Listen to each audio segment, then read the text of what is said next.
இந்தியாவில் மோர் தென் 90% of the people வந்து எம்ப்ளாயியாக தான் இருக்காங்க. ரொம்ப கம்மியான பர்சன்டேஜ் ஆஃப் பீப்புள் மட்டும் தான் ஆண்டர்பிரனராக இருக்காங்க. இதுக்கான பேசிக் ரூட் காஸ் என்னென்ன அப்படின்னு பார்த்தோம் அப்படின்னா, ஃபர்ஸ்ட் ஆஃப் ஆல் நம்மளோட educational system. Hi, I Murali Krishna. I provide total maintenance solutions for electrical, mechanical, civil இந்த மேனுஃபேக்சரிங் இண்டஸ்ட்ரீஸ். ஸோ நம்ம எஜுகேஷன் சிஸ்டம் நீங்கள் எடுத்துக்கிட்டீங்க அப்படின்னு சொன்னால், எப்படி நம்ம நல்லா படிக்கிறது, எப்படி நம்ம நல்லா மார்க் வாங்குறது, எப்படி நல்லா மார்க் வாங்கினா எந்த கம்பெனியில் போய் எம்ப்ளாயியாக வேலை செய்கிறது அப்படிங்கிறது தான் நம்ம எஜுகேஷன் சிஸ்டம் ரொம்ப ஸ்ட்ராங்காக இருக்கு. ஃபார் எக்ஸாம்பிள், இப்போ நம்ம ஒரு டாக்டரை எடுத்துக்கிட்டோம் அப்படின்னா, அவர் என்ன பண்றாரு, MBBS படிக்கிறாரு, அதுக்கப்புறம் வந்து ஒரு சர்ஜன் ஆகுறாரு. ஆகி என்ன பண்றாரு, ஒரு பெரிய ஹாஸ்பிட்டல்ல போயிட்டு அவர் வந்து எம்ப்ளாயியா தான் ஒர்க் பண்றாரு. அவருக்கு வந்து ஒரு ஹாஸ்பிட்டல் எப்படி வைக்கணும், ஒரு கிளினிக் எப்படி ஆப்ரேட் பண்ணணும் அப்படிங்கிற நாலேஜ் வந்து எங்கேயுமே நம்ம எஜுகேஷன்ல இல்ல.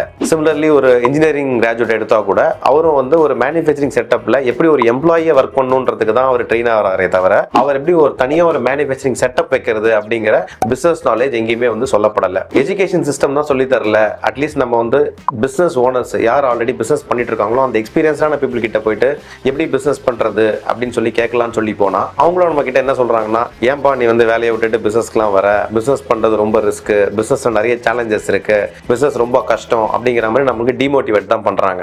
ஏன் அப்படின்னு சொல்லி நம்ம பார்த்தோம் அப்படின்னு சொன்னா, நம்ம ஒரு பிசினஸ் ஆரம்பிக்க போறோம் அப்படின்னு சொன்னா அதுக்கு ரெடிமேடா ஒரு ஃபார்முலா இன்னொருத்தரால கண்டிப்பா கொடுக்க முடியாது. இப்போ இதுக்கு என்ன சொல்யூஷன்? ஸோ நம்ம ஒரு பிசினஸ் ஆரம்பிக்க போறோம்னா நமக்கு வந்து ஒரு பிசினஸ் பத்தி ஒரு பிசினஸ் பிளான் வேணும். அந்த பிசினஸ் பிளான்ல ஒரு 4 விஷயங்கள் வந்து அட்லீஸ்ட் நமக்கு வந்து ஓரளவுக்காவது ஐடியா இருக்கணும். என்ன அந்த 4 விஷயம் அப்படின்னு சொல்லி பார்த்தீங்கன்னா, சேல்ஸ், என்ன ப்ராடக்ட் விற்க போறோம் அந்த சேல்ஸ் நாலேஜ் வேணும். மார்க்கெட்டிங், நம்ம ஒரு இடத்துல இருக்கோம் அப்படின்றது மற்றவங்களுக்கு எப்படி தெரியப்படுத்துறது அந்த நாலேஜ் வேணும். ஆப்ரேஷன்ஸ், எப்படி அந்த பிசினஸை நம்ம ஆப்ரேட் பண்ண போறோம் daily basis or monthly basis or yearly பேசிஸ்ன்ற டேட்டா வேணும். ஃபினான்ஸ், நம்ம எப்படி வந்து பணம் வந்து உள்ளார கொண்டு வர போறோம், அந்த பணம் வந்து நம்ம எப்படி வெளியே எடுக்க போறோம், டெய்லி பேசிஸ்ல எவ்வளவு பணம் தேவை, மந்த்லி பேசிஸ்ல எவ்வளவு பணம் தேவை, அந்த பணத்தை நம்ம சம்பாதிச்சதுக்கு அப்புறமா எப்படி எக்ஸ்பென்சஸா நம்ம செலவு பண்ண போறோம், எப்படி நம்ம சேவிங்ஸா கொண்டு வர போறோம், எப்படி நம்மளோட கேபிட்டலை நம்ம நெக்ஸ்ட் இயர்ஸ்க்கு வந்து பில்டு பண்ண போறோம் அப்படிங்கிற மாதிரியான ஒரு பேசிக் அவேர்னஸ் வேணும். ஒரு சிம்பிளான விஷயம் என்னன்னா, ஒரு பிசினஸ் ஆரம்பிக்கிறீங்கன்னா ஒர்க்கிங் கேபிட்டல் கம்மியா இருக்க மாதிரியான ஒரு பிசினஸ் ஆரம்பிச்சீங்கன்னா அந்த பிசினஸ் வந்து சக்சஸ்ஃபுல் ஆகிறதுக்கு